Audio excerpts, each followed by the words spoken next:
I just finished auditing an Amazon PPC account that spent $52,000 in the last 3 days. 85% of one campaign's budget, 85%, was going to a single branded search term. Meanwhile, a non-branded search term with 43,000 monthly searches got only $24 of spend in the same time. That's not a mistake. That's the difference between a brand that owns its category and a brand that's invisible outside of people who already know its name. I'm gonna walk you through exactly how we find issues like this. The same 5-step process we run on every account before we ever touch a single bid. By the end of this video, you'll be able to run this on your own account today. Quick context so you know this isn't just theory. I run Enflit. We manage Amazon ad accounts for brands doing real volume. And before we ever touch bids or budgets, every single account goes through the same audit, not a vibe check. A structured process that takes the account apart piece by piece. I'm using one real audit as an example throughout this video. I've changed the name of the brand, but every number, every percentage,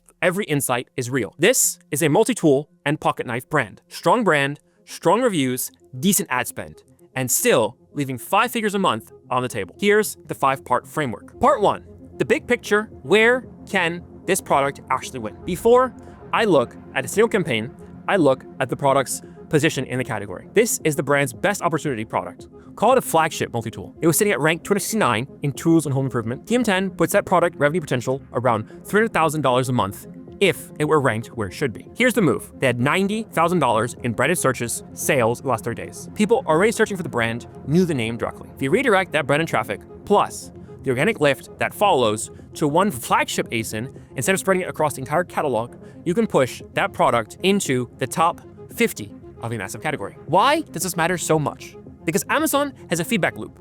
Once you're top 50 product in a big category, Amazon starts pushing you on deal pages, on category home pages, and you start ranking organically for short, generic, high volume terms like tools, multi-tool, tools you could never win with ads alone. That's step 1. Find category level opportunity before you ever look at one campaign. Step 2, structure the audit.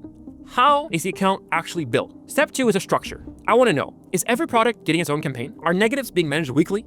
Or did someone set them once and then walk away? Are budgets actually being touched daily? Or are they static? In this account, every child ASIN had an auto campaign and a phrase campaign with over 200 targets crammed into it. Budgets were adjusted daily, that's good, but negative targets were only set once at the launch and never touched again. That's a set it and forget it account being run on an autopilot software, not a managed account. This matters because structure determines everything downstream. You can't fix bidding on a broken structure. It's like trying to renovate a kitchen with no foundation under it. So before we touch a single bid, we mapped out the structure. Who owns which ASIN? What's consolidated? What's bleeding into things that shouldn't? Part 3, budget and term distribution. Where is the money actually going? This is the part that should make every brand owner nervous because it's almost always worse than they think. I pulled the search report on this account's main offensive campaign. One of the only campaigns actually try to go after non-branded customers. $1,200 of the $1,400 spent went to terms containing the brand's own name. 85% of an offensive campaign's budget was just defending the brand name it owned already. Meanwhile, this is the stat that opened the video. Multi-tool, a term with 43,000 searches a month, got $24 to spend. No type of search placement, basically invisible. Here's why this happens, and it's sneaky when you mix branded and non-branded terms into the same campaign. The overall ROAS looks great. The campaign showed 9 ROAS. Looks almost amazing on the dashboard, but the actual non-branded performance, the stuff that grows the business, was under a 3 ROAS. The branded sales were hiding the real story. Part 3 of the audit is always the same. Separate branded from non-branded and look at them as 2 completely different businesses. One protects what you have, the other grows it. If they're blended, you cannot make good decisions. Part 4, relevancy and match type waste. Next, we look where spend sits across match types because this tells you how much control you have over performance in the account. Auto campaigns were taking 37,000 of the 52,000's total spend. That's 70% of the budget. And they had the worst ACoS of any match type at over 11%. Compare that to phrase match, which converted that under 10% ACoS, and broad match still sitting just over 5%. Auto campaigns are great for discovery. They're terrible for long-term spending because you have almost no control over placement or bid precision. If we graduate the best performing search terms out of auto and into manual exact campaigns with strong top of search bidding, the math on the account says you could add $80,000 in sales while dropping ACoS by 2 points. Same account, just move the money to where you have actual control. We also checked something the brand owners really think about. Are we matching the right product variant to the right search term? In this case, a specific style of knife was showing up for searches that described a completely different style. The customer searches for what they want, gets shown something else, close but wrong, and Amazon's relevancy algorithm punishes you for it with higher CPC. Small thing, but it compounds fast. Part 5, negative keyword audit. Last piece, negatives. This account was bleeding $2,000 a month on search terms that simply weren't converting. One rule is simple. Any term with 15 or more clicks and 0 orders is in a rolling week that gets negated. No exceptions, no sentimentality.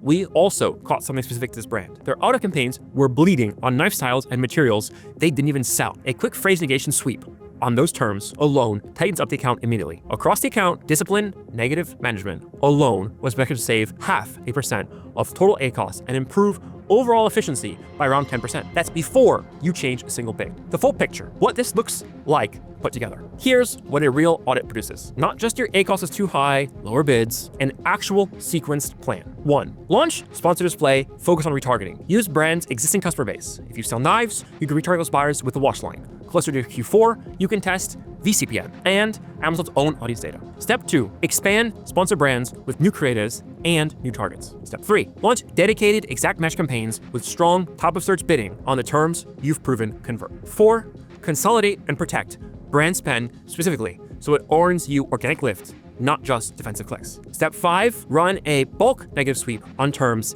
that have simply never worked. 6, monitor search query performance reports on an ongoing basis to catch cannibalization before it becomes a habit. Notice what's not on the list. Increase budget. Almost everything here is about precision, putting existing dollars in better positions before you ever talk about spending more. Why? Most accounts never get audited like this. Here's the uncomfortable part. Most agencies don't run this process because it's slower than just logging in and adjusting bids based on yesterday's ACoS. Software can adjust bids. Software cannot tell you that your on-sales campaign is secretly just defending your own branded name. It cannot tell you a category rank shift away from a completely different growth trajectory. That takes someone actually knowing the account and asking why. If you're a brand owner, the question to ask your current agency isn't what's our ACoS, it's show me the branded versus non-branded split on every campaign. Show me what's in the auto versus manual. If you can't pull that up in 30 seconds, you don't have a managed account. You have a dashboard with a person attached to it.